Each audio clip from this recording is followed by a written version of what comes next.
15 নম্বর পারা সূরা বনী ইসরাঈলের 71 নম্বর আয়াত।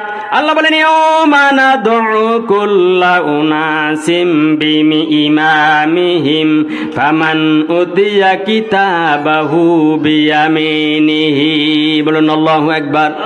আল্লাহ বলেন, কিয়ামতের মাঠে তুমি কোন নেতার অনুসরণ করেছো, কাকে বেশি শ্রদ্ধা করেছো, ভালোবেসেছো, কার সাথে মহাব্বত রাখছো, কোন নেতাকে নির্বাচন করেছো মসজিদে এবং সমাজে, ওই নেতাদেরকে আমি আল্লাহ আগে ডাক দিয়া তার আমলনামা ডান হাতে দেব।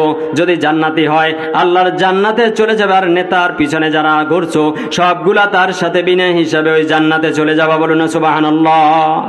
আর যদি আমলনামা নেতার বাম হাতে দেওয়া হয়, নেতা যদি হয় রাস্তার ইট চোর, নেতা যদি হয় সুদখোর, নেতা যদি হয় গাঁজাখোর, ওই গাঁজাখোরের আমলনামা আল্লাহ রাব্বুল আলামিন বাম হাতের মধ্যে দেব। আর সমস্ত নেতারে যারা সাপোর্ট দিয়া মেম্বার, চেয়ারম্যান, এমপি, মিনিস্টার বানাইছো, সবগুলোই নেতার পিছনে পিছনে আগুনের মধ্যে চলে যাবা।